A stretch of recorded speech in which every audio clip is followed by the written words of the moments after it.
Hello everyone into the Constructed Criticism Network. This network is here to help you improve at Magic the Gathering at every level. From Pauper Leagues to Top 1000 Mythic, we've got you covered. If you want to hear the entire network, head on over to our sponsor at PureMTGO.com, where you can hear each and every show, each and every week, and check out their sponsor, MTGO Traders, and tell them that the CCMTG Network sent you. Now sit back, enjoy the show. From YouTube, podcasts, and more, here's this week's episode from ConstructedCriticism.com.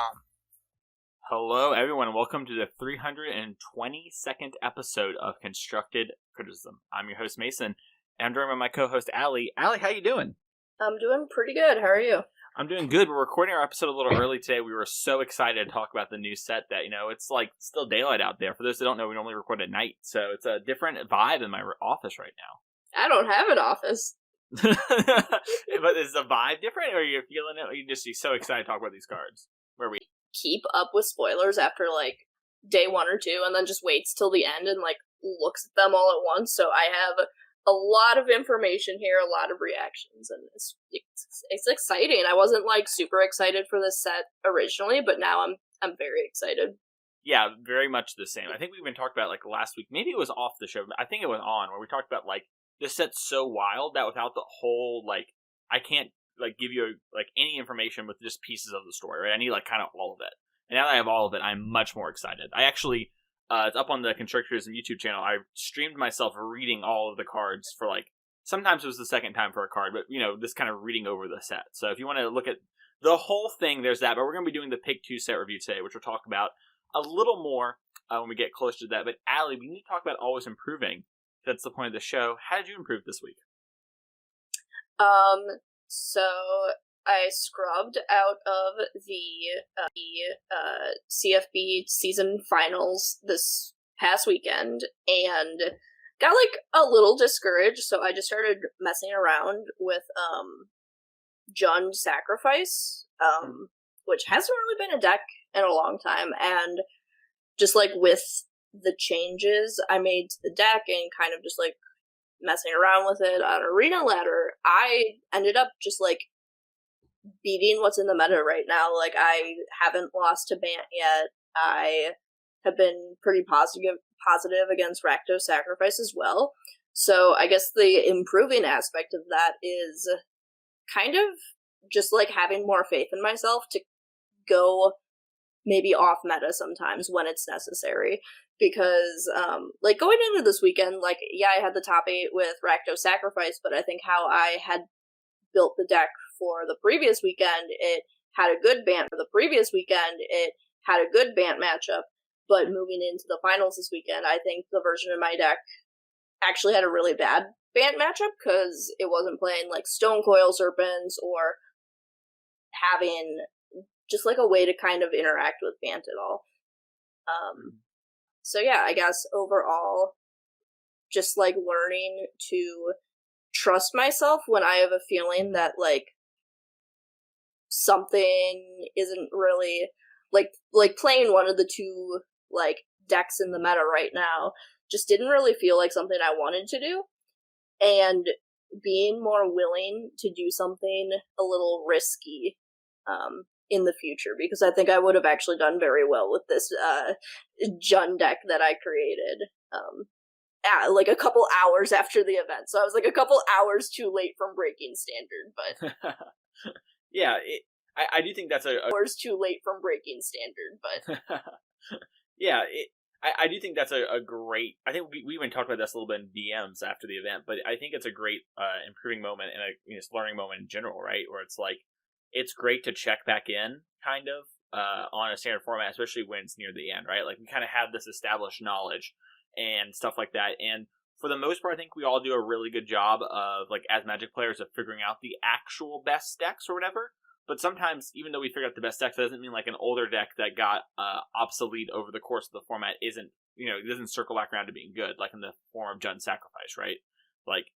That kind of thing maybe wasn't good because of all these other steps along the way, but then it got lost, kind of in there, and what became bad about those matchups maybe changes, right? And so just even reevaluating those things, I think, is an important lesson. And when you do hit gold on those things, you can really tear through it. It sounds like, you were tearing through ladder, right? People just aren't ready for that kind of matchup. And there. No, you're good. My always improving moment was a little different. It's not so much Magic related, but it's me kind of implementing the things I've learned from Magic. And I've been playing a lot of team fight tactics again recently. I've been really enjoying the new set and stuff like that. And I just kind of took the learning approach and things of that nature and applying them to a different setting, and just kind of helping refine those things and refine the process of like learning a new deck or learning a new format or learning a new draft set type thing, but applying it to teamfight tactics. So for those who haven't played it, it's one of those auto battlers where like you pick cards essentially, but they're units and they do things. And so just kind of learning what's up, kind of figuring out like how you're supposed to draft the comps and stuff like that and applying it to a different game. It's always kind of satisfying. And I think it helps. There are things I definitely learned along the way there that were small little things for optimization and learning from others that I think can help apply my Magic game. So that was my always improving moment this week was team fight tactics. Woohoo! All of you getting back in Tactics. Woohoo! All of you getting back into TFT actually got me back into Dota Underlords yesterday. Ooh. And yeah, I even bought the Battle Pass because it was only like $4. I'm like, why not? I'll play this when I'm not playing Magic, so. Nice. How's Dota Underlords these days? I really love it. Like, I love the, like, auto battler kind of thing. I would definitely love to play TFT, but it's not as new player friendly, because I've never played League, so I don't know the characters, and... yeah, it's a lot. So, like, if you're looking at, like, Underlords, it'll, like, actually tell you which, like, heroes you already have, so it's like, oh, I already have 2 of these heroes, so clicking this third one's going to make it a 2-star unit now. That's awesome. It's funny you mentioned that. A former co-host of the show, Matt, when he first got into TFT, he had never played League of Legends, and he was playing with a friend of ours, Michael, and they were playing by themselves, and so they had no one to talk about League of Legends stuff, and they were trying to figure things out, and they're like, that guy's slouching and he doesn't have a gun, so he's probably a mage. And so like that's like the story I always tell people, where it's like you have to use some context clues sometimes, and even then they're not really there. Yeah, so I'm super bad at that kind of stuff, so I think I'm going to continue to avoid TFT for now. Sure, that's fair. That's fair. Yeah, I love TFT, and if you ever want to play, hit me up. It's a great time. Again, I did not like the last set, but speaking of last sets, let's not worry about that. We're about to hop into our Pick 2 set review. If you want to help the show, you can go to patreon.com/ccmtg and become a patron of the show. The show will always be free and stuff like that, and we know that, times are wild right now. But if you do feel like you want to get back to the show, that's the way to do it. Another way is to go to our sponsor at Oasis Games and use the code Would That Be Good for 15% off your first order. And we know that, times are wild right now. But if you do feel like you want to get back to the show, that's the way to do it. Another way is to go to our sponsor at Oasis Games and use the code Would That Be Good for 15% off your first order, and the code CCMTG at checkout for 4%. That lets them know that we sent you. And Magic cards are, dipping a little bit right now, so if you do have some extra cash and you were looking to buy a deck, now might be the time, and that might be a way to save even more with everything going down. So, Allie, are you excited for this Pick 2 set review? Does that just sound like nonsense to you? Where are you at when I say that? I'm excited. I really kind of like this idea, actually, not to just, like, shill for our own podcast, but this is just something that I've never, like, been a part of, never really, like, experienced this, like, set review-wise, so it's really different, and I enjoy it, so I'm really excited. Awesome. So if you're a new listener to the podcast, I'm going to explain what the Pick 2 set review is. So basically, the truth of the matter, it's per category. And so the categories today, we have sleepers, so cards we think people aren't really, like, they're kind of sleeping on. They don't think is as good as we maybe think they are. We have companions for this set's episode. We're going to talk about our favorite companions. We have a hot take that can be good or bad. We have cards we're really hopeful are going to be great in standard. And then we have hits, so cards that we think are going to make a big impact on the metagame. And we're going to talk about 2 cards per thing, and it's going to be a fun time, and it gives us kind of a different context for these cards to talk about.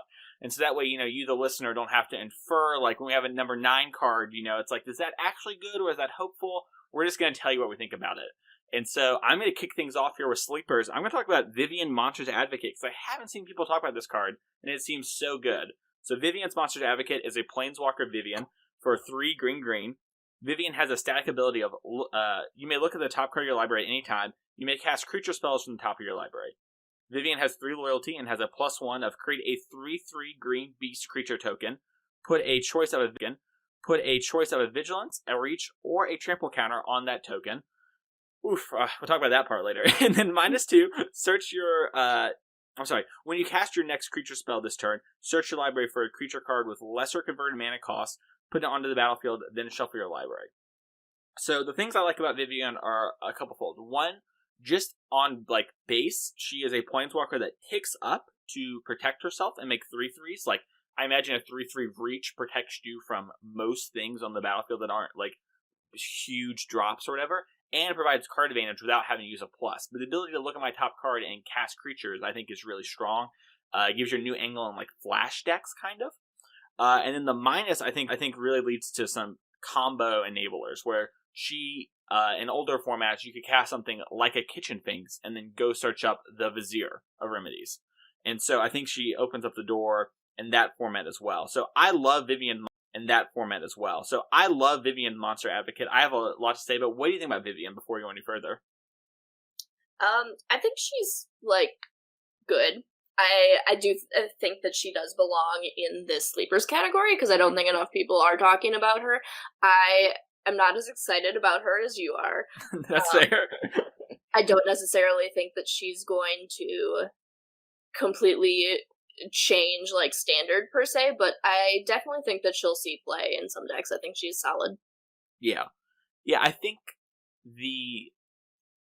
it's hard to build a deck with Vivien. That's the thing I've kind of noticed as I've like had the whole set and looked, because the minus ability opens up a lot of doors, but also like you do need a good amount of creatures to actually have you may look at your top card mode actually matter. So that can be a little awkward at times. So I found like in Risen Reef decks where you have like a lot of creatures and you are kind of creating card advantage off. And I do think she has a shot in older formats out of the sideboard of a deck like Coco. If there's like a lot of grindy decks in the format, kind of like, like the Niv Delight thing. This might be a way to actually outgrind those, but maybe that's just too cute. So my second card is Dirge Bat. I think that's how you say that. Dirge Bat, maybe. Dirge Bat.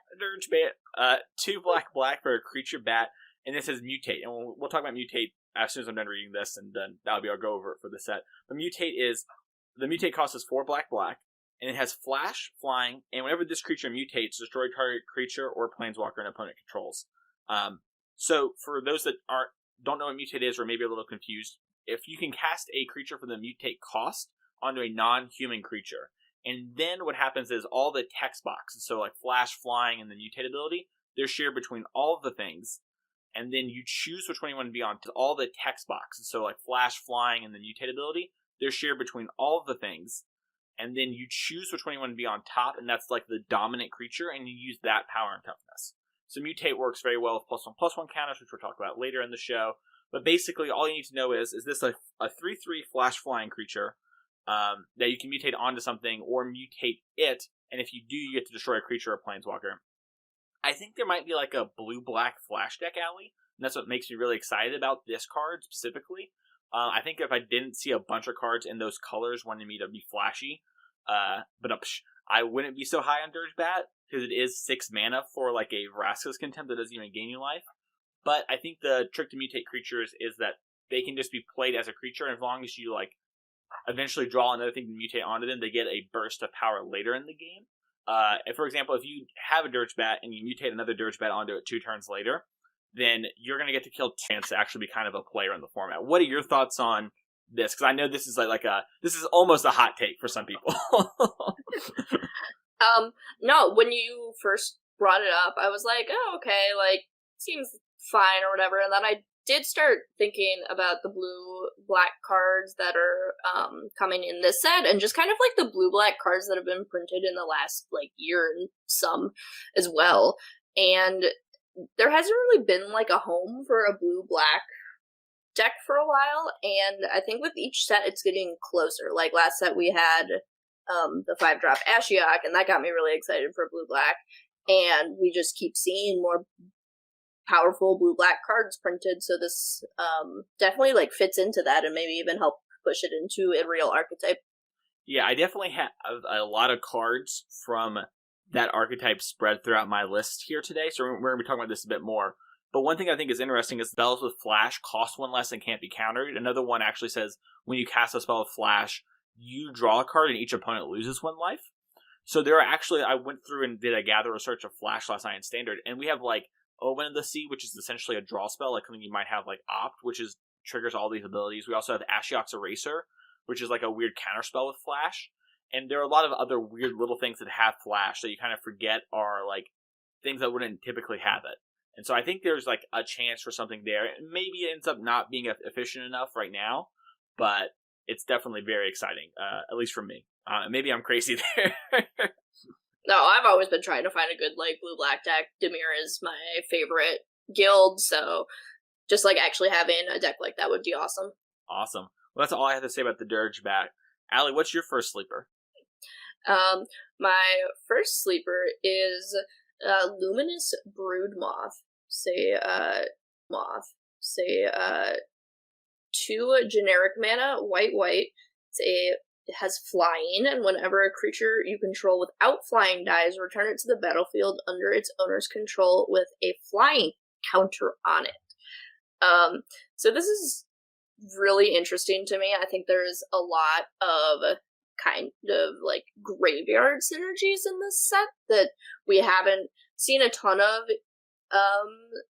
recently, at least in like the Abzan colors. I think most of what's going on in Abzan in the set has a lot to do with the graveyard, and that makes me really excited, because like before we've had like some graveyard interactions like the cat oven combo, which I'll actually go into a little bit more also in a second, but not really traditionally like a graveyard deck, I would say.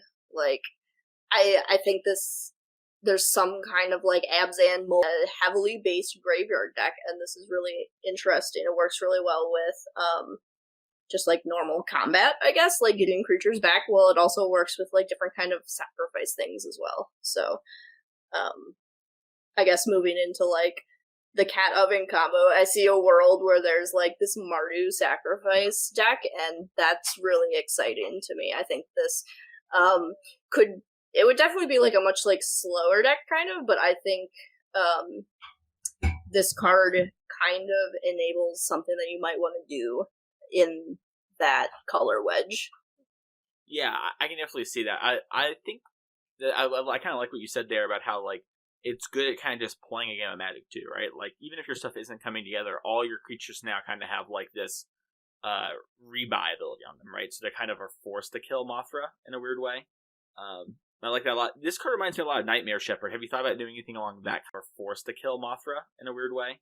I like that a lot. This card reminds me a lot of Nightmare Shepherd. Have you thought about doing anything along that kind of lines? I guess those two cards don't work well together because Nightmare Shepherd actually exiles the creature, doesn't it?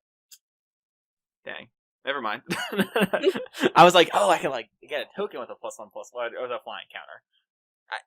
So, have you thought about this card? So you like the idea of an Abzan deck. Have you thought about it with like white aggro decks at all? Just kind of like, I'm going to play creatures and then if they wrath me, they get got? Or you kind of just more think about the Abzan stuff?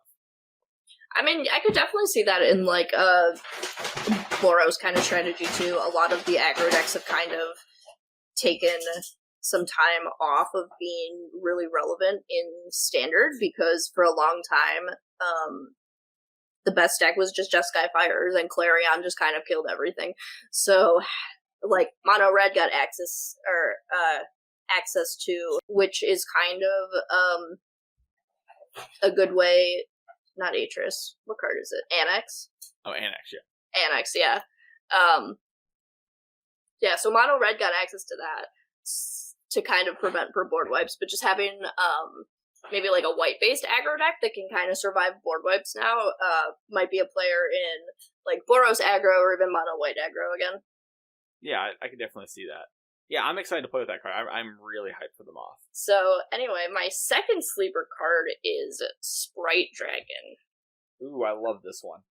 This card, I'm really excited about this card. So, Sprite Dragon is a blue and a red mana, is flying and haste, and whenever you cast a non-creature spell, put a 1/1 counter on Sprite Dragon. It's a 1/1. So, if we're kind of looking at that, it's like really reminiscent of something like Prowess, except it's getting counters. So, 1 counter on Sprite Dragon. It's a 1/1. So if we're kind of looking at that, it's like really reminiscent of something like prowess, except it's getting counters. So it just like continues to get bigger. Like maybe like a little bit of like power creep if it's similar to like Storm Chaser Mage, but I don't know. I thought a lot of the set was going to be just kind of like big monsters, which is exciting, but I'm much more of like a spell-based player doing something else. I have played like ramp decks or like big creature decks, but I don't often do that, which was a concern coming into the set. So I'm really excited to see a card like Sprite Dragon kind of enabling just like a more aggressive strategy. Maybe just blue-red spells comes back again. Yeah, I love Sprite Dragon. I think that card's great. It's kind of like a super prowess, right? Where Yeah. it stays around forever. I think that card called the blue-red prowess deck actually win a GP in Japan at the start of the inverter format.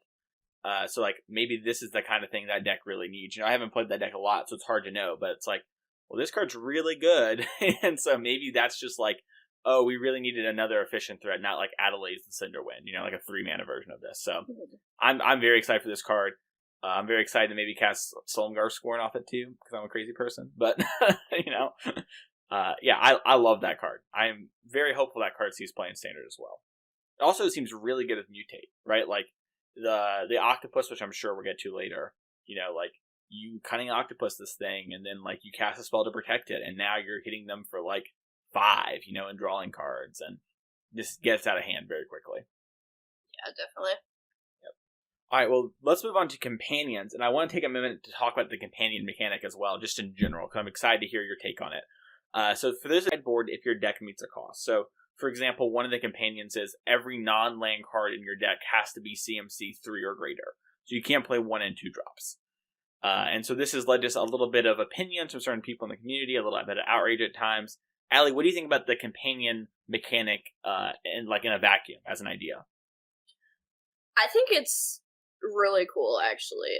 I'm excited to play this kind of thing on Arena, on even Magic Online. I think it obviously like kind of has a downside for what you're getting if you have deck building restrictions, which is not something we've really seen in a lot of Standard or any format really.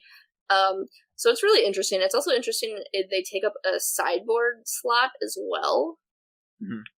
So just I think if you're running a companion, it's just gonna change entirely how your deck building and just preparing for an event, I suppose.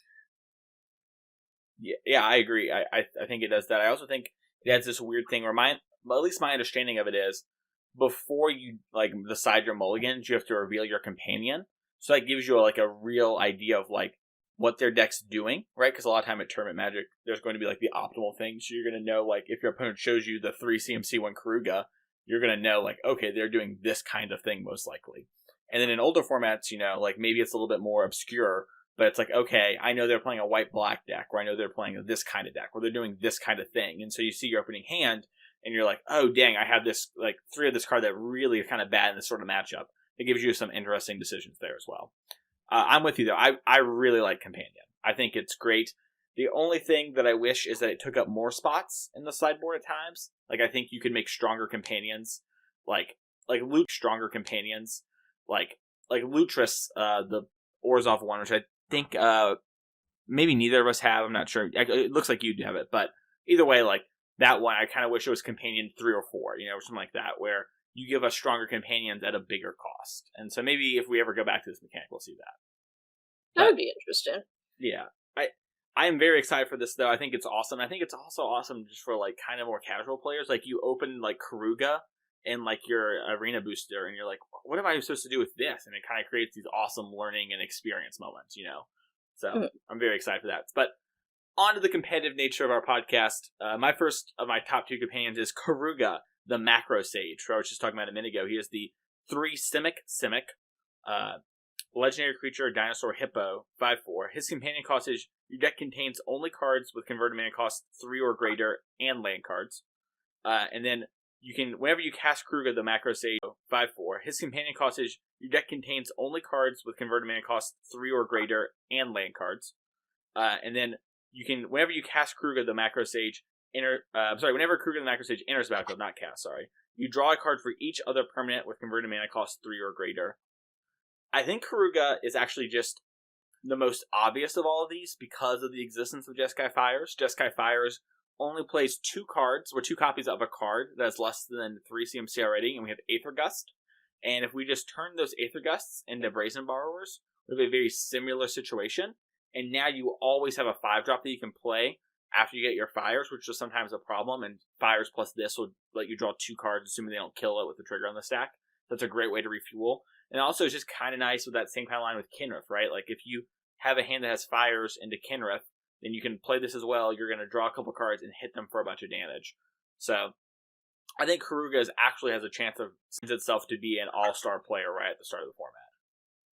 I definitely agree with this. This is actually going to be one of mine as well, but I also just have a lot of companions I want to talk about, so I wanted to diversify a little bit. I think this is definitely going to see play in Jeskai Fires. I don't see a world where switching Aether Gust to Brazen Borrower is that detrimental to the deck building. So, consideration of like not being able to play cards like Robber of the Rich and Goblin, or can you play? You play Legion War Boss. Oh, you can play the War Boss. All right. Well, no Robber of the Rich and no Tithe Taker, I suppose, if you're doing that instead. But I mean, you can just fill your sideboard with other things. That's fine. I'm a fan of this card a lot. I'm excited to try it out in Fires this week. Yeah, I might be mistaken, but I'm pretty sure you can have those cards in your sideboard, because Companion only checks main deck on Caraga. And so you could actually sideboard into those strategies as well. So, like, you just wouldn't reveal Caraga for game 2 and 3. Yeah. I don't know if you should. It might just be better to always have Caraga. But that is, like, an interesting aspect to the card, I think. To be clear for the viewers, too, or listeners, you can't view us right now. If only. Oh. If you do end up siding into a strategy with, say, Robber of the Rich, changing up, you cannot actually reveal Caraga then, because I know there was like some discrepancy about like what a starting deck means, but it does check before every match. Gotcha. Yeah, it's kind of like the deck list you submit as your main deck, right? Is my understanding? Well, so if you currently have like a Robber of the Rich in your deck in like game 2, you can't. Understanding. Well, so if you currently have like a Robber of the Rich in your deck in like game 2, you can't. Yeah, you definitely, because the way this might be a misunderstanding on my part. I thought you were supposed to reveal it before you resolve mulligans, so you just wouldn't reveal Caraga. You'd be like back in your deck box, kind of.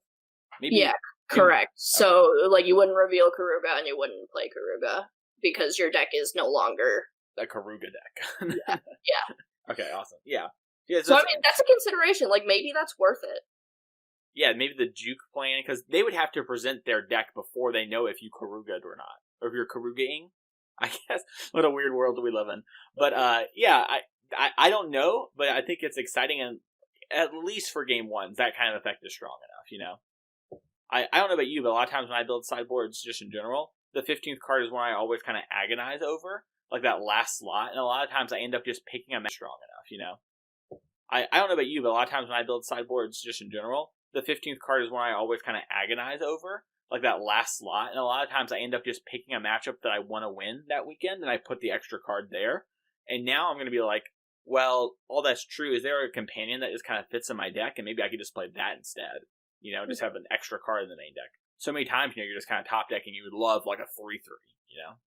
Just like do something. Actually, I'm thinking about like mirror matches now too. Just like really interesting. Like on the play, you just like don't reveal Caraga and have like your Robber of the Riches in, and just go for that plan. And then on the draw, you take your Robber of the Riches out and reveal Caraga again. Yeah, and you like really mess them up. And then there's also that sub game too, right? Where it's like, okay, what are they gonna be doing? Do I need to sideboard like out these extra Clarions? Do I need to leave them in? Like. Mm-hmm. So, yeah, definitely interesting. That's all I had to say on Caraga. Meganatha, the Wellspring. It's 4 and Gruul for a companion that is a legendary creature, elemental elk, 5/5. The companion cost is no card in your starting deck has more than one of the same mana symbol in its mana cost. Caraga has the ability of tap, add white, blue, black, red, and green mana to your mana pool. This mana cannot be spent to pay generic cost. So you can only pay the colored cost of a card. The thing that I like about this one isn't so much its like ability and whatnot, is that it seems like it's just going to be kind of that free one that you can potentially put in a lot of decks. Like I know it might not be strong enough for Modern, but like Modern Humans, just the way it's built currently, can just slot this one in. And this card's really cool and like allows you to have other things, but it's also just a 5/5. And so this is the kind of the companion that when I was talking earlier about like, oh, maybe there's just a companion I can play for free.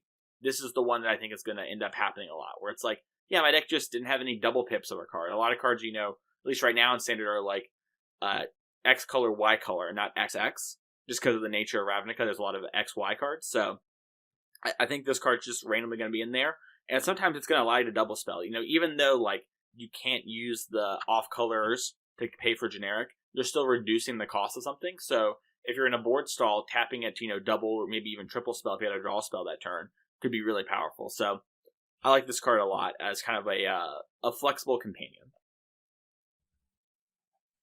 Yep. A flexible companion.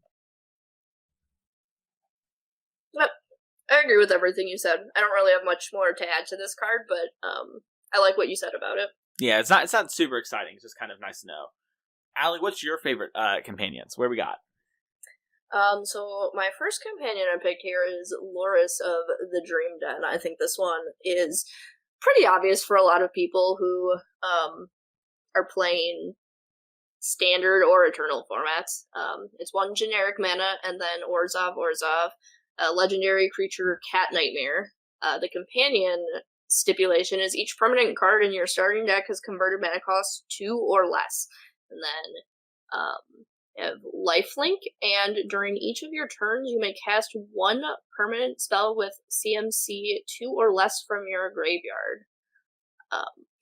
So, I mean, like, some thoughts go to, like, you can play your creatures from your graveyard again. Getting, like, more into Eternal formats, I know a lot of Storm players are really excited for this in, like, Legacy. Just kind of having a free graveyard spell once a turn can be just a way to end the game, I suppose. If, like, the last card you needed to storm off has been put in your graveyard and you can just kind of go.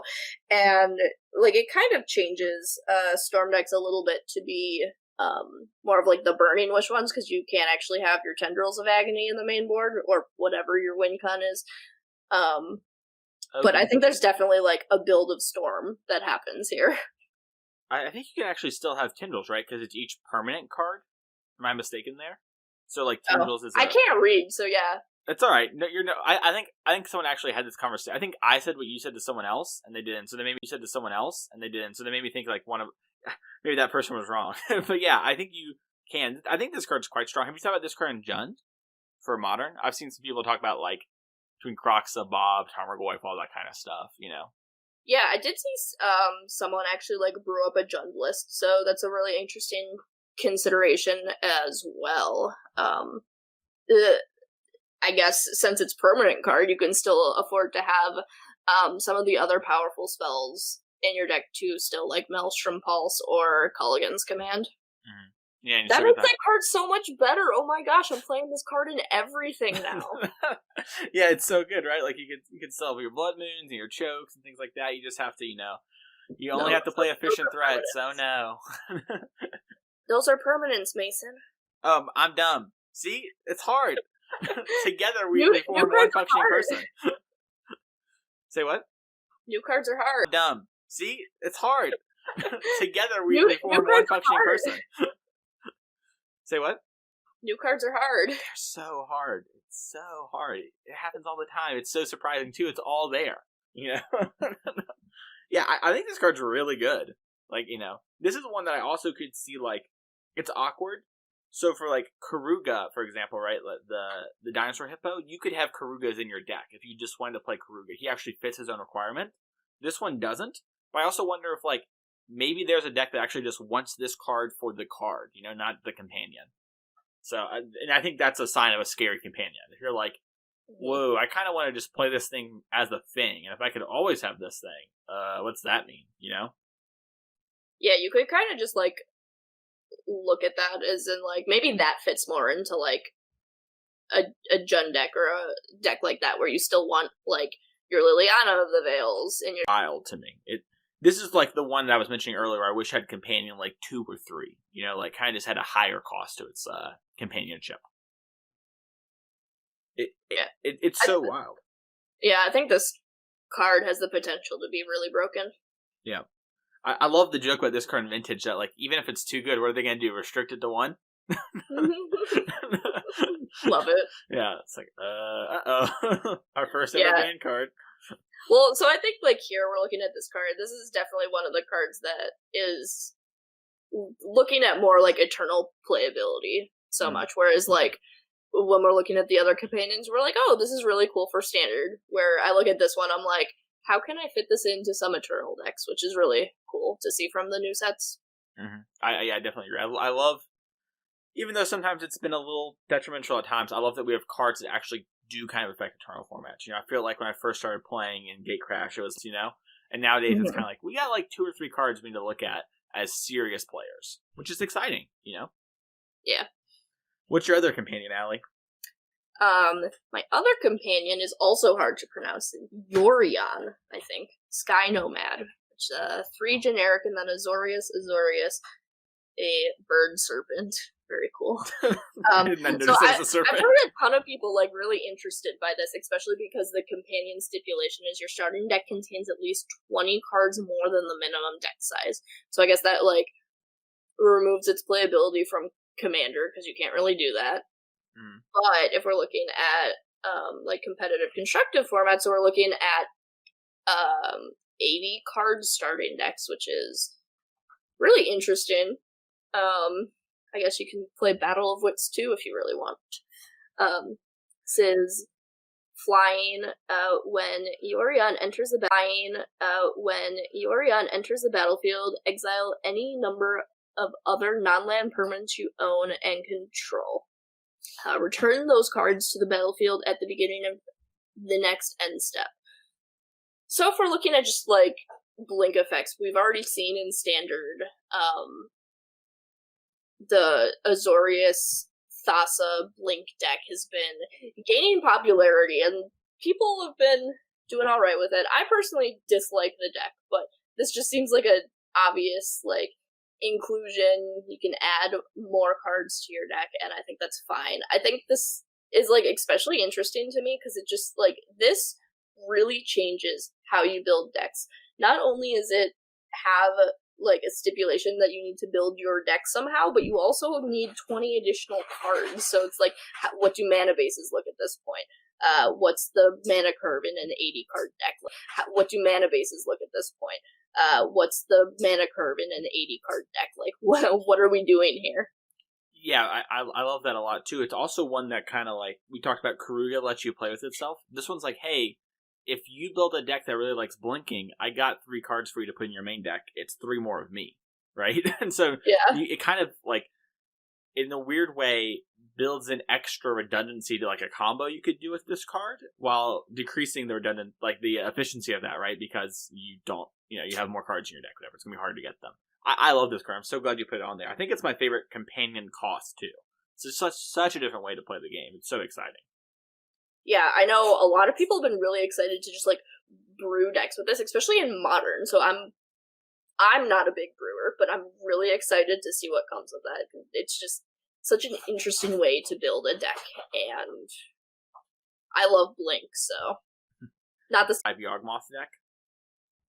I have heard of its existence. Okay, so basically Aaron was playing, like, extra cards in the main, and then had a 10-card sideboard and a 5-card, like, extra main deck, so that they could go down to 70 or whatever. And they just started with, like, a bunch of more bullets in the main.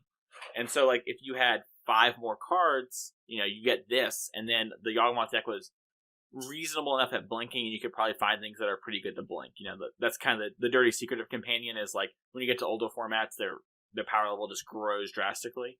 So, yeah, I think that that seems like a great place to start to me, at least. I don't know. This thing seems great. It also seems nice with Thassa's Oracle in a weird way, where it's like, okay, my deck's bigger, so it's harder to like get there on the scry or whatnot. But also, you know, if I blink a bunch of things, this thing has a lot of devotion. You know, like maybe I can blink a couple of Thassa's Oracles and we can really, you know, win the game or something like that. It's exciting. I also just think you could play this card in a normal 60 card deck. Like I think a 4 or 5. Play this as like a 3 or 4 up in the normal 75. Yeah, which is wild. I wonder. No, you wouldn't do that. Never mind. I was gonna say, I wonder if you would like do the modern like 10 card sideboard thing to sideboard down and standard, but you just probably don't have the power level of cards to do that. Unfortunately, what a shame. But is there anything else you want to talk about this one? I love the Sky Nova. I'm so glad we got to talk about it. I think that's it for now. I'm just don't have like a real direction of where it's going to go, but I'm excited to see where it goes. Yeah, I think that's the coolest part of these companions, right? Like the kind of the lame ones are like Loras and Caraga, where we're like we kind of know what we're supposed to do, right? But these other ones where it's like have an 80 card main deck. It's like, what does that mean? What's going on? How do I go forward? That's so exciting. So, and don't even get me started on those odd and even cards. Like what is that? What am I? Yeah. Mind blown. Yeah, I tried to see if like this I tried to see if like this the one with odd CMC could work in Jund Sacrifice, and I just think I need my 2 drops, unfortunately. Yeah, it's kind of like I also wonder, is that one where I'm supposed to like, okay, yes, I'll have like Trail of Crumbs or whatever, but all my damage is done via odd cards. Like, am I supposed to just play that? Maybe like. That's interesting to me, or like our cards, maybe not, like, you know, but your Mayhem Devil shocking instead of pinging is a huge difference, so that is exciting. And then the even Kraken milling cards is like, I'm sure there's a way to win the game if you do that, so yeah. Alright, well, let's move on to our hot take category. So this one's pretty self-explanatory. Maybe it's good, maybe it's bad, who knows, but I'm going to start off with my card, Labyrinth Raptor. Labyrinth Raptor is black and a red for a creature Labyrinth Raptor. Labyrinth Raptor is black and a red for a creature Nightmare Dinosaur. It has Menace and is a 2/2. And Labyrinth Raptor says, whenever a creature you control with Menace becomes blocked, defending player sacrifices a creature blocking it. You can also spend red and a black. Creatures you control with Menace get +1/+0 until the end of turn. So this is like a Menace Lord that also makes it so your efficient Menace creatures will actually trade 2 for 1 in combat.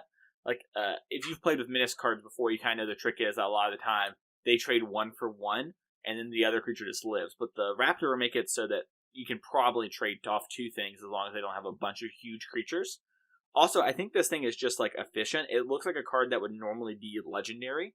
You can kind of just curve out these things, and it makes it very hard. Like, if you have 2 of these in play, your opponent, like, they can block your creatures, but the creatures always die.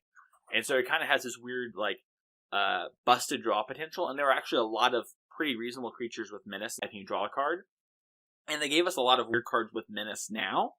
Like there's one that's 1 hybrid Rakdos, where all your creatures have kind of super Menace, so they need to be blocked by 3 creatures. And so that's like another weird evasion card. So this is kind of a cool, almost like companion card in my mind, where it's like you have to build a Menace deck, but also there are cards like the Angrath Planeswalker that give all your creatures Menace. So I think this card's very exciting, and it looks like on rate you can probably just play a red-black deck with some Menace creatures and this, and it's just efficient enough. But also maybe there's a chance to like really have some powerful things going. What do you think about Labyrinth Raptor? I'm always gonna forget about Menace for the rest of my life. That's like the one mechanic where I just like always forget that's a thing. So I think in general, like Menace is really powerful. I kind of like these kind of cards where it's almost like really powerful.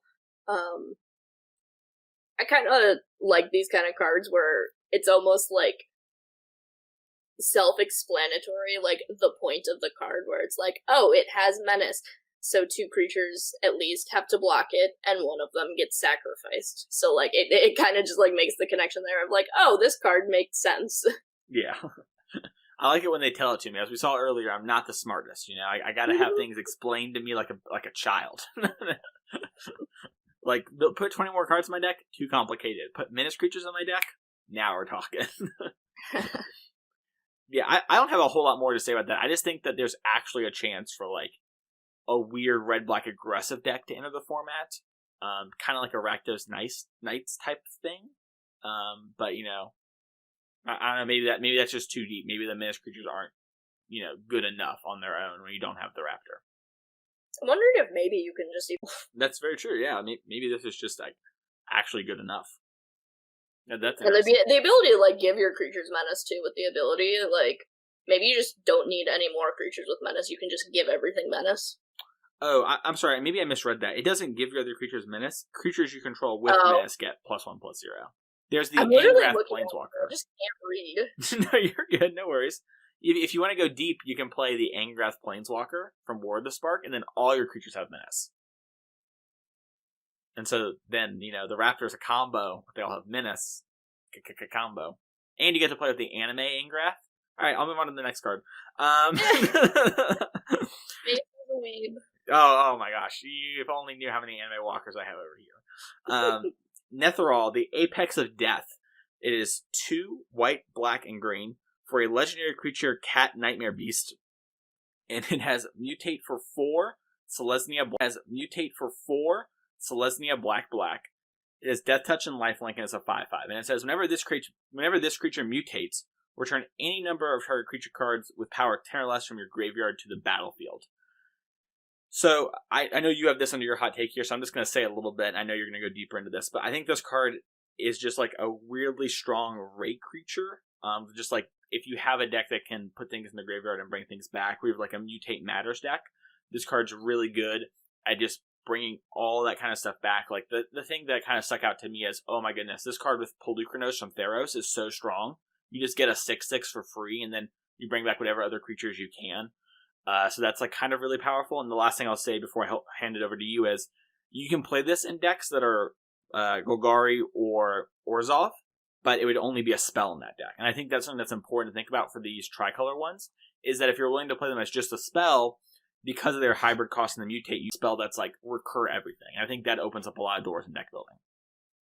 So, also, Death Touch Lifelink as a mutate thing, I think is really strong. And a 5/5 body on top of the mutate creatures, where like, if you mutate this onto Polukranos itself, that's an 11/11 lifelinking Death Toucher, which is just enormous. You know, how do you lose games like that? Doesn't the power toughness not fuse with each other? So they don't, but creatures with +1/+1 counters will keep the counter still. So Stonecoil Serpent, Hydroid Krasis, all the adapt creatures, Polukranos, they're all very good to mutate on. And so, like that. Yeah. I actually think Stormcoil Serpent is really, really good in this set. I think it's really good with like the Bat we talked about and the Octopus we're going to talk about later. It just kind of, this is like huge mana sink and really great mutate. So I would keep an eye on that. Obviously not good with a gold card since it's pro gold, but giving pro gold to your mutate cards is actually kind of messed up. So, Allie, you want to talk about this card as well, so I'm going to mutate. So I would keep an eye on that. Obviously not good with a gold card since it's pro gold, but giving pro gold to your mutate cards is actually kind of messed up. So, Allie, you want to talk about this card as well, so I'm going to let you hand it over there before we really delve deep in this. I am going to like go one step further with my hot take, and I think this card just has the capability to be broken. In like the good kind of broken way, not like the Oko kind of broken way where Oko needs to be banned, but like this card is going to be very good. And this just like kind of what I was talking about earlier with Luminous Broodmoth is I believe that this card and my other card that I have a hot take on, which is Death's Oasis, I will talk about in a second. I think that these cards are just going to form an Abzan deck, and or even like if we're like cutting the specific card down to like Golgari. There's not many sets where I'm like, oh, this whole new archetype is going to develop because of this one set, but we haven't seen an Abzan deck just because there's not really a reason to honestly like play white outside of like Elspeth Conquers Death and Teferi right now. Otherwise, like, I mean, I guess there's like Kenrith too out of Jeskai Fires, but like we don't really see a ton of white going on outside of those cards. Just because, I don't know, there's just like not really a whole lot of reason to play white outside of those. So if we're looking at like a card like Netheroi, or like some of the other cards, like the Ultimatum too. Just like there are a lot of really good like Abzan Matters cards, and I think this set can push it to be an actual archetype. Yeah, I definitely agree. I think there are a lot of cards in Theros that kind of there are things like Mire Trident, right? Which like is a 2/1 Death Toucher that gains you 2 life and mills you 2 cards. It's kind of like the perfect role player for this, right? Like it trades off early, fuels this thing's buyback, fuels the other cards you want to talk about, and then when you buy this thing back, it's like, oh my gosh, I have to trade off of that little thing again, like, and it fuels the next one and the Pelucranos type stuff and your next card as well. And so, yeah, I think this card, I agree with you a lot. I think it definitely has the potential to open up the doors to like a whole new archetype. And then my second hot take just fuels into this discussion as well, which is Death's Oasis, which is white, black, green enchantment. Whenever a non-token creature you control dies, put the top 2 cards of your library into your graveyard. Then return a creature card with lesser CMC than the creature that died from your graveyard to your hand. And then you can pay from your graveyard to your hand. And then you can pay 1 to sacrifice Death's Oasis. You gain life equal to the... Oh, okay. Sorry, I'm just like... I've misread so many of these cards. There's so many text on all these cards. All right. So it's 1 mana, sacrifice Death's Oasis. You gain life equal to the greatest CMC among creatures you control. Yeah, so that's like a pretty good way to stabilize too. Yeah, so... I guess, like, kind of less interested in the second part of this card, but the first part, you're having a way to just kind of fuel your graveyard off of your creatures dying, and then, also just, like, returning cards as well. I think this card plays really well with, Luminous Broodmoth as well, just kind of sort of enables everything we're trying to do in this kind of like Abzan deck. Does a really good job of filling up the graveyard until we can cast something like Netheroi or the Ultimatum or some kind of big payoff card where we're getting a bunch of creatures back from our graveyard. Yeah, have you thought about like Woe Strider in this kind of deck? Is that something that interests you? Because this card seems quite strong with Woe Strider and the Moth. Like when you said that, I was like, oh my gosh, that's like not even a cost really, you know? Yeah, definitely. I definitely see a deck like this needing some kind of like sacrifice sources as well. So like maybe this looks similar to just like what we're trying to do with already existing archetypes in sacrifice, but we're just not playing red for Mayhem Devil, so it becomes like kind of a different graveyard deck. Yeah, I think that's a pretty exciting opportunity. It's also possible that maybe this, I didn't need to look at the wedges again. I'm bad off the top of my head, but it's possible maybe we splash that one, right? Or etc. Like red for Mayhem Devil. I don't remember what our tri-lands are. Yeah, I think that's a pretty exciting opportunity. It's also possible that maybe this, I didn't need to look at the wedges again. I'm bad off the top of my head, but it's possible maybe we splash that one, right? Or etc. Like red for Mayhem Devil. I don't remember what our tri-lands are, but it does a lot of really exciting things. And I agree with you. Like this card seems like it could definitely do some really powerful engine-y stuff. Yeah, so I'm excited. Yeah, definitely. I can't wait for the streamer event and for the set to drop here in just like, a couple days. It's very exciting. Allie, are you ready to talk about our hopeful cards? The ones that we really hope are good enough, that we really want to play with. We're not sure though. Oh yeah. Alright, so my first one is Sharknado, better known as Shark Typhoon. 5 and a blue for an enchantment. It has the ability of whenever you cast a non-creature spell, create an XX blue shark creature token with flying, where X is the spell's converted mana cost. So that's pretty interesting. But the mode X, 1 and a blue. Whenever you cycle Shark Typhoon, create an XX blue shark creature token with flying. Seems kind of cool, actually, in like a flashy type deck, where you get to kind of hold up mana at the end of turn, make, like a 4/4 or a 3/3 or something like that.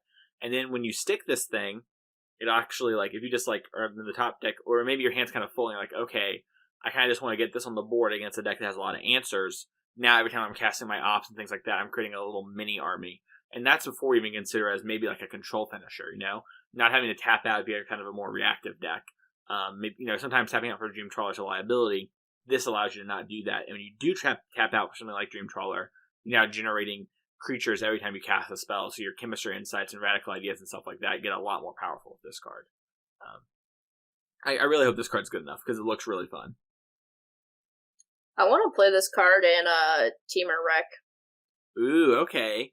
Play it, untap, pass. What you gonna? It was like these Teamer Rec decks have been much more reactive than proactive, which I said I didn't like. But if we're like doing stuff like this, like one turn just like tapping out, playing Shark's Typhoon, we already have a Rec out, so then we just like untap and we're like, go. Can't really like deal with this. You're just like keep making sharks each turn and countering spells, just like reacting to everything your opponent says. Like it's finally like a good threat that I wanted for the deck. Yeah, it seems to kind of slice and dice and do it all, Yeah. Yeah. So that's it for Shark Typhoon or Sharknado. I do like that they memed up a little bit with that card, right? Like it didn't have to be that.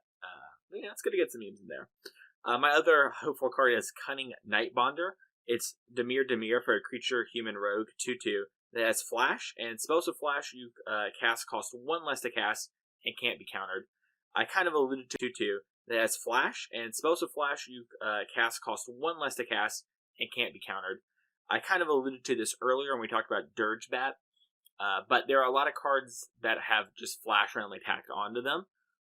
So having this is nice. It's obviously great with flash creatures. You can splash this in the Simic flash deck if you wanted to like have an edge in the mirror matches, kind of have like a mini Teferi that actually attacks people. It's kind of nice. And then the reducing by 1 is so powerful and efficient. A lot of times, things with flash, the choke point is mana, right? So it can be kind of hard to double spell. But this could open up the door to actually like Omen of the Sea and then Nightpack Ambusher and stuff like that. So I'm really excited. Also, because it is cast, like the mutate cost on the octopus and the bat is 1 less. So now it's 5 mana for a Vraska Contempt or 1 mana for a Curious Obsession. And I think that kind of like inflection point can be kind of huge when it comes to these kind of cards. I know this was definitely not a card that I thought about at all, but yeah, I mean, like I really hope that there's kind of just like a blue-black deck, and this feels like it fits really well into what we were talking about earlier. Yeah. Here's hoping. Allie, what is your first hopeful? My first hopeful is Narset of the Ancient Way. I'm typically not a fan of Planeswalkers, but I've just had a soft spot in my heart for Narset since her printing in cons. I really like that.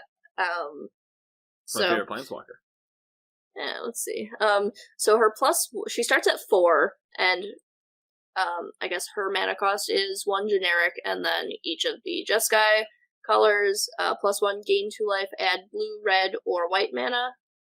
Spend this mana only to cast a non-creature spell.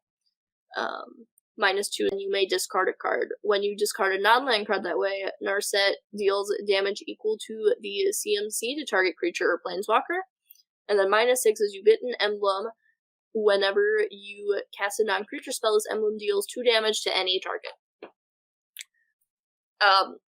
So, like, my first thoughts are, I don't know, this is just an exciting card. It has a lot of different things to do, and it kind of just makes me think that maybe there can be, like, a Jeskai deck existing out of Jeskai Fires, because we haven't really seen just a Jeskai deck in a while, and I think it pairs really well with, like, Inspired Ultimatum, which I'll talk about later, and I think there's just a lot of potential for a Jeskai deck that is not Fires, but when you hear Jeskai, you think Fires. So I like having a card like this.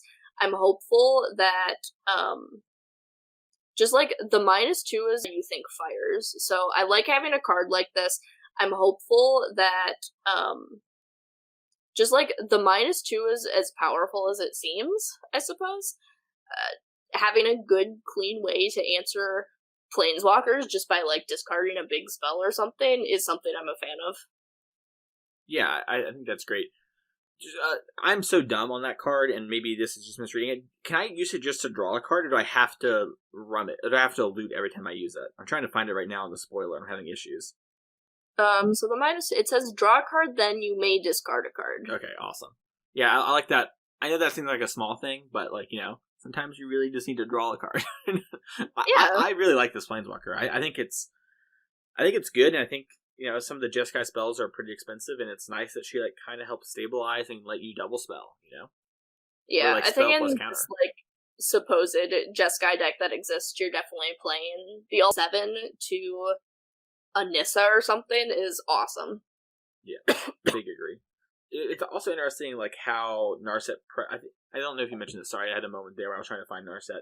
But being able to pressure other walkers, I think, is huge. Like, on a walker of your own. Sometimes those decks, whoever sticks the most walkers or sticks one first and kind of gets out ahead of it. And now, like you mentioned the ultimatum, maybe their Nissa's really close to ultimating, where it's been up for 2 turns. Now you can, like, play this minus and, and, like, boom, knock out their Nissa. Yeah, she can also just, like, ultimate in 3 turns, which, like, 3 turns is pretty long, but one of those shorter, ultimates than a lot of Planeswalkers, from my experience.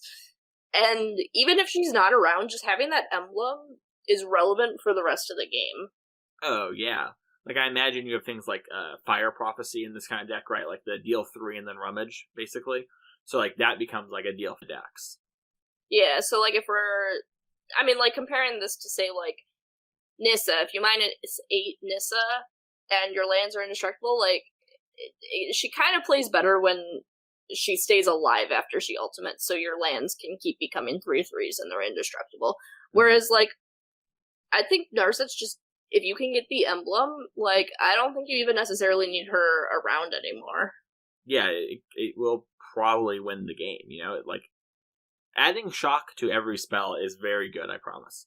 Like, if you're thinking, like, is shocking mattering, then, like, yes, I promise you it does. Also, like, you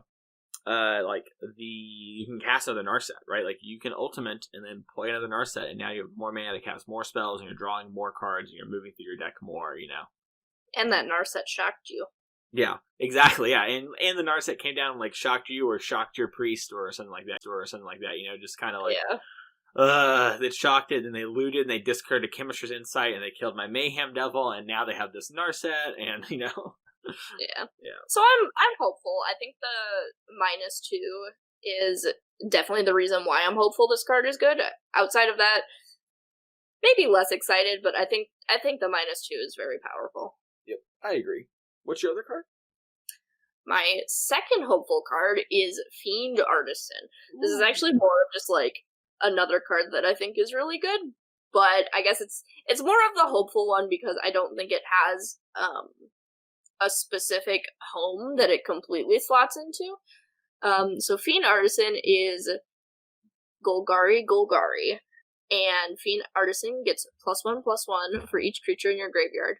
The exciting part of this card is you X Golgari and tap it, and you can sacrifice another creature. The card is you X Golgari and tap it, and you can sacrifice another creature to search your library for a creature card with converted mana cost X or less, and put it onto the battlefield. Then shuffle your library. Activate this ability anytime you can cast a sorcery.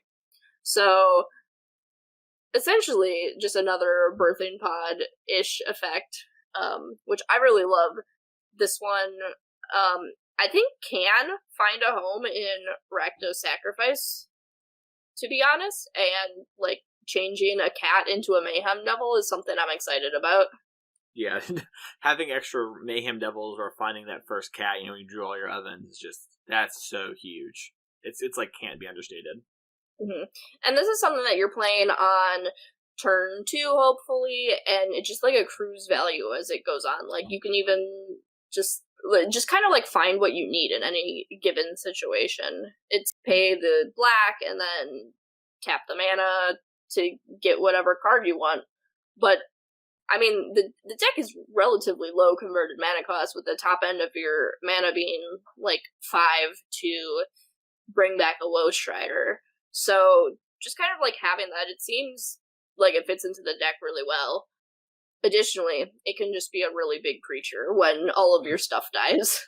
Yeah, late game where you don't have other creatures, oh no, you have, like, a 5/5 or a 6/6, that can start beating down. It's also really great. I mean, it's just like another sacrifice outlet, which we've kind of had like this issue of in the deck, like, what can we do about kind of like the 2-drop slot? Like, because Caraga is like kind of slow. I love Caraga, but you kind of have to make the deck pretty like bad. Like the card surrounding her, like Myra Triton's like the card surrounding her, like Myra Triton's not a very amazing Magic card sometimes. And Dreadhorde Butcher is kind of like falling off because you can't really attack through all these big creatures. And this is just like the perfect 2-drop slot. This is something you actively want to be casting on turn 2. I big agree with that. I'm glad you mentioned Crocs, like I was going to mention. I think it actually helps those Croxa decks a lot, right? Like, you can go find your Croxa to bring back, right? Like off of a cat or something like that. But also you can like use cards like the new Whisper Squad and things like that to just generate bodies and resources and material, because Croxa requires a lot of material, and then consistently kind of have that. And that seems like it could be something that's a big help to those decks. Well, like you said, seeming like a very strong addition to the already established sacrifice decks. Yeah, it's just like another sacrifice source too, to just claim the firstborn, something from your opponent, and then sacrifice it to go get it. Right, which is like always a little risky, otherwise it doesn't really do much. But like you said, claim steals their thing, but also it could give this thing haste, so you could like, in the later game, like claim this, go search up the thing you needed right away, and then boom, now you're kind of already getting that value. A little card inefficient, but if you find like that cat or that Mayhem Devil that you really need and you start going off, it almost doesn't matter, Yeah, I really like that card. I'm really hopeful that card is good enough, because it seems like it'd be a blast to play with. And thank goodness it only works at sorcery speed. Could you imagine playing against like 2 of those things at instant speed? Oh my gosh. Whew, that does not sound like a good time. So that's going to move us on to the hits. These are the cards that we think are going to definitely make an impact. We're pretty confident in saying these cards are going to affect the format we're talking about. And I'm going to start off with the last card in like this kind of blue-black flash deck. Because I think even if there's not a blue-black deck, this card sees play in some other deck. Flash deck. Because I think even if there's not a blue-black deck, this card sees play in some other deck. And that's Sea Dasher Octopus. It's 1 blue for a creature octopus 2/2 with mutate 1 in the blue. It has flash, and it says whenever this creature deals combat damage to a player, draw a card. So it's essentially a Curious Obsession that sometimes upgrades the power and toughness on your creature. You can kind of flash it in, like, after they decide not to block your, your silly 1/1, because they're afraid of something else, like maybe a shock in a blue-red deck, and then boom, you start drawing cards, or maybe they block the 1/1 with their 1/1 thinking they're going to trade, and now they get got. I think this card's great, and then while 3 mana for a 2/2 that when it hits and draws a card isn't exactly what I want to play, it does have that fail rate, in kind of those scrappy top decking games, or just end of turn, right? Like, your opponent plays something, and you're like, okay, flash this in, Brazen Borrower your thing, hit you, and now we've all played against Curious Obsession from a year ago. We know how that effect can run over a game. So I think Sea Dasher Octopus has flashed this in, Brazen Borrower your thing, hit you, and now we've all played against Curious Obsession from a year ago. We know how that effect can run over a game. So I think Sea Dasher Octopus is just going to make waves in Standard. I think this card is amazing, and I think if a card could bring like a blue-black flash deck into fruition, it would definitely be this card. I also this card is also just like absurd in like already established flash decks. Oh yeah, like the Night Pack Ambusher, like doing that. Also, just the wolves too. Like how many times have you ever just sent some wolves in, just like offer trades or something like that? Or just like push damage, and now suddenly they're drawing cards too and taking over. I think actually every creature in the current flash decks you can mutate onto this, and that's powerful. Also, like a turn 1 Spectral Sailor, turn 2 that's a beating. Yep. I'm looking forward to that. Yeah. I think taps back to your hand, and that's a card that kind of punishes these strategies a lot. So, like, having that ability, not be as punishable as it was with, like, Curious Obsession, I think will actually be a kind of a big difference. And when thinking about these decks, you kind of think, like, oh, well, Teferi really punishes these kind of things. The difference in Mutate not being an enchantment, I think, matters a lot in that context, and it's something to think about. I agree. That's me for the Octopus. My other card is a Pioneer. This card I'm really thinking about for Pioneer. It's called the Ozolith. It's 1 mana for a legendary artifact. And it says, Whenever a creature you control leaves the battlefield, if it had if it had counters on it, put those counters on the Ozolith. Then at the beginning of combat, on your turn, if the Ozolith has counters on it, you may move all counters from the Ozolith onto target creature. So, if you've ever played Modern and you've played against Affinity, most likely, you have played against the annoyance that is Arcbound Ravager. I try to kill something and it moves the counter, so I try to kill it, Ravager. I try to kill something and it moves the counter, so I try to kill it, the counters get moved. It's so frustrating. And we've seen Dominic Harvey have a lot of success recently with a Pioneer version of Hardened Scales. This card is essentially Arcbound Ravager in a weird way. It doesn't kill them, like you could move everything onto Ravager and kill them, but now all their removal spells they're trying to do post-board, or maybe even main deck, are just so much less efficient, because every time, you get to a turn where you can attack with something, you can then move all the counters onto that thing, and what are they going to do? Kill it? The counters go back to the Ozolith. Eventually something's going to hit. And that's not even counting, like, if there is, like, we have a lot of, like, keyword counters now, so maybe the Ozolith does something in another format where, like, you can give something a lifelink they didn't have before. We're Trample, we're Death Touch. So, but I do think the Ozolith definitely just has a home in Pioneer Scales. Maybe even Modern Affinity wants something like this, so that, sometimes they would go in on Arcbound Ravager, and then he gets, Rest in Peace, where the deck just folded to Rest in Peace before. Oh, that is true, isn't it? I hadn't thought about it like that. Yeah, that's actually another huge, big upgrade. Yeah. This card just... Are just getting, like, more opportunities to, like, double the amount of counters, too. Mm-hmm. Like, this just seems like a slam dunk in Hardened Scales. Yeah, it's so silly. I never even thought about the fact that in Hardened Scales, you get more counters each time. Mm-hmm. Like, only by equal to the number of scale effects you have in play. But still, that does get out of control, right? Like, it's like, okay, I'll Fatal Push your Walking Ballista. And before you'd be like, haha, take the 1 damage, right? Because you played it for X's2. Now it's like, actually, I'm going to move my 2 counters, whatever I had on it, to the Ozolith. I get another counter from Hardened Scales. Now it's 3. Play this other Walking Ballista on the next turn, X's2. Move my counters there. Alright, get another counter because I did this, because of Hardened Scales. And now, like, things are getting really out of control. I'm so dumb, I never even thought about how to interact with Hardened Scales. That's really powerful. Wow. This card's broken. Yeah. Wow. You love it when a plan comes together. Even someone so dumb, could figure out how good the Ozolith was. Imagine, that's really powerful. Wow. This card's broken. Yeah. Wow. You love it when a plan comes together. Even someone so dumb, could figure out how good the Ozolith was. Imagine, if you could read. What a time. Allie, what are your hits? I guess I'll move from one broken card to another. I think Song of Creation is an absurd card. I think someone said this on Twitter the other day. They essentially just made the deck Teamer Adventures on one card.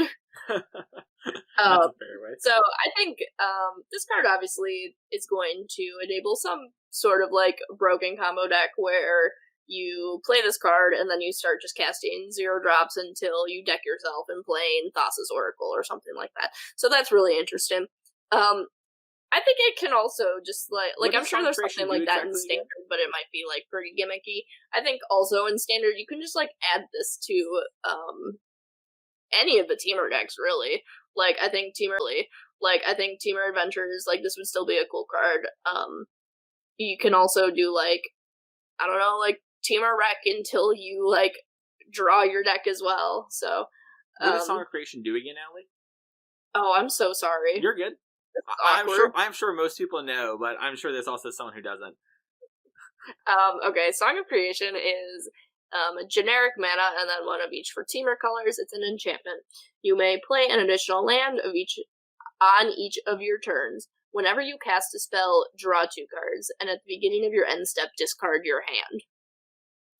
So, essentially, like, I think what most combo players are looking at this deck, or this card right now. They're like, alright, we'll play this. Maybe they have to, like, untap another turn, or maybe they have a million lands because of, like, Growth Spiral or something. And then you just kind of keep going, casting, like, different 0 drops, whether that be, like, an X-Boil Serpent in Standard, or, if you're looking at more, like, Eternal formats, you can play, like, Mox Amber, Walking Ballista on 0, and just, like, keep drawing 2 cards and playing 0 drop spells until you deck yourself and play Thassa's Oracle, or in Standard you could play Thassa's Oracle or Jace of some sort. I'm really interested in, like, a bad version of this deck where it's just Teamer Adventures, so you're still kind of, like, doing the same thing and accruing, like, just additional value in this kind of deck. Oh, it works so well with Adventures, too, right? Because you cast it, and then the creature, you can cast it again for its normal half, but it's not in your hand, right? So you don't have that drawback. Yeah, so that's the direction I'm going to go with this card in the next week. I'm sure that the broken combo deck with this card is just going to be a lot better, but maybe it's more like Glass Cannon-y and Pioneer or like different formats that have access to good 0-drop spells. Yeah, that's fair. Also in Standard, have you seen Riley the Everwise, the granny that works really well with this? If not. It is 1 blue-red for a legendary creature human wizard that gets +1/+0 for each instant sorcery card in your graveyard, blah, blah, blah. But it says whenever you discard one or more cards the first time that turn, draw that many cards. So cool. you can, like, curve that into this, play your extra land, and, like, alright, discard my 4-card hand, draw 4 cards, you know, go. Even if they kill it on the next turn, it's like, cool, I have my Song of Creation, time to pop off. So, yeah. I think that card's very strong. I'm very excited to see what people do with it in Standard. Yeah, I saw a couple lists where it's already, like, just combo deck win that turn, but I really just want to play it with Teamer Adventures really badly. Yeah, I really want to play it with Risen Reef, personally. Like, but I really just want to play it with Teamer Adventures really badly. Yeah, I really want to play it with Risen Reef, personally. Like, Risen Reef Cavalier just, like, it generates a lot of mana, and you go through your deck so quickly already, and the Cavalier buys back the piece that you discard if you need it to, you know? That seems like a similar vein of just, like, hey, I've got these 2 different angle of attacks, and the other one kind of buries you in card advantage if you don't answer it, so what are you going to do? Yeah. Also, please don't Brazen Borrow my Song of Creation, which worked on the stack ever. Thank you. So, that's where I'm at with that card. Oof. And what's your last one? Alright, my last card here, my hit, I'm going to actually read all of the cards this time, is Inspired Ultimatum. 2 blue, 3 red, 2 white. Sorcery. Target player gains 5 life. Inspired Ultimatum deals 5 damage to any target, and then you draw 5 cards. If that doesn't sound powerful enough, I don't know what does.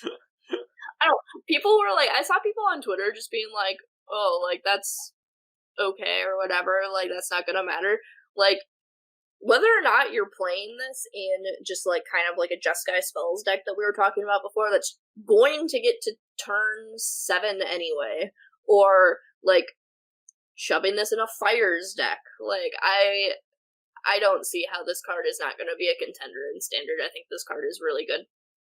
Yeah, I think there are ways to, like you said, like, cheat its cost. Like, Fire Prevention is one way, or, like, hitting it off a Golos, right? Like, spinning into this type of thing is another way, or, like, ramping into this kind of spell. And it does refuel you. And if you could build, like a Jeskai ramp type deck, right, where, you know, I guess you need to be multicolors at that point, but maybe you can even splash for this thing. Right? That's a really strong way to refuel, and that's, like, going this kind of on rate.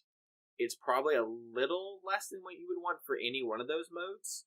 I'm sorry, a little more than you want for any of those modes, but you get all the modes, which can't be understated. Like, kill that Planeswalker, draw 5 cards, and people laugh that gain 5 life isn't a lot, but people always laugh at the gain life mode, and then they always talk about how they're so scared of Sphinx's Revelation, because, like, yeah, they draw the cards back, but also just never, like, kill them, you know? And I think this card does a similar thing, where it's like, okay, yeah, that's beatable, but, like, the second time you cast one, with the next spell that, like, really stabilizes the board, which you find off your draw 5, you know, is hugely impactful. So. Yeah, so, I don't know, the first time that someone loses to this, we'll just, like, hear everyone be like, they're dying. Yeah, that's it. They're just gonna be coughing themselves to death over there. I love it. Yeah, I you know, going phase 2 with this, right, like, actually killing people is kind of nice. You know, going phase 2 at this, right? Like, actually killing people is kind of nice. It's a deal 7 for 7 if you have a Narset emblem. That's all I'm saying. Love it. Yeah, game. Well, Allie, this was a lot of fun.